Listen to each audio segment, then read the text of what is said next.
नमस्कार, सत श्री अकाल। श्री आईवीएफ के पेज पे आज आपका फिर से स्वागत है। मैं हूं डॉक्टर माधवी अरोड़ा सेठी, श्री आईवीएफ पटियाला से। आज हम बात करेंगे फर्टिलिटी प्रिजर्वेशन इन कैंसर पेशेंट्स। हम क्या क्या ऑप्शंस कंसिडर कर सकते हैं।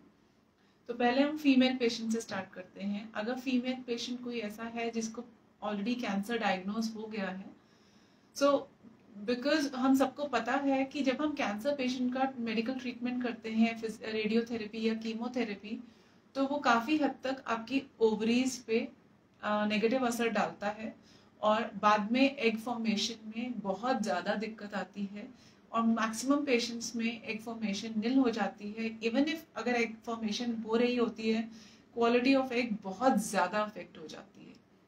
तो फर्टिलिटी प्रिजर्वेशन एक बहुत अच्छा ऑप्शन है उन पेशेंट्स के लिए। हम या तो एग्स प्रिजर्व कर सकते हैं, जैसे कि फीमेल को स्टिमुलेशन के लिए इंजेक्शन लगाए जाते हैं। जब एग्स रेडी हो जाते हैं तो विजाइनली ही through a needle prick under anaesthesia वो एग्स हम निकाल के फ्रीज कर सकते हैं। सपोज किसी के नंबर ऑफ एग्स ऑलरेडी कम है तो हम ये 2 या 3 साइकिल्स में भी कर सकते हैं। और अगर कोई मैरिड फीमेल है और वो एम्ब्रियो प्रिजर्वेशन में जाना चाहती है, हस्बैंड के साथ एम्ब्रियो बनवा के फिर वो प्रिजर्व कराना चाहती है, तो वो उससे इवन बेटर ऑप्शन है, क्योंकि एम्ब्रियो की सर्वाइवेबिलिटी एग से ज्यादा बेटर रहती है।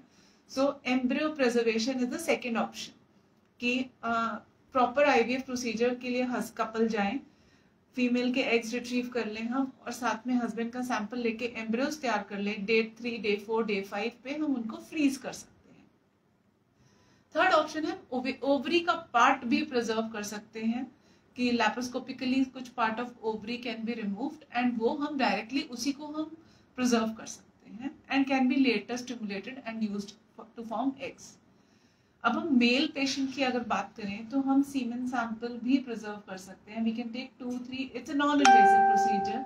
सीमेन सैंपल हम सिंपल मास्टरबेशन से ऑब्टेन कर सकते हैं। एक sample, 2 sample, 3 sample, 4 sample, depending on the quality of sample, number of sperms, हम वो स्पर्म्स फ्रीज कर सकते हैं। और फर्दर फर्टिलिटी के लिए फ्यूचर में जब एक बार कपल का या पेशेंट का ट्रीटमेंट खत्म हो जाता है कैंसर का, पेशेंट कैंसर फ्री डिक्लेयर कर दिया जाता है या काफ़ी टाइम तक बीच में उसका ट्रीटमेंट रोक दिया जाता है कि अब वो प्रेगनेंसी के लिए आगे प्रोसीड कर सकता है, ऐसे केसेस में उनका जो एग्स और स्पर्म है वो यूज़ किया जा सकता है आगे की फर्टिलिटी के लिए और कंसीव करने के लिए। तो इतना ही था आज के टॉपिक में। आगे हम नेक्स्ट टॉपिक के लिए दोबारा मिलेंगे। तब तक के लिए थैंक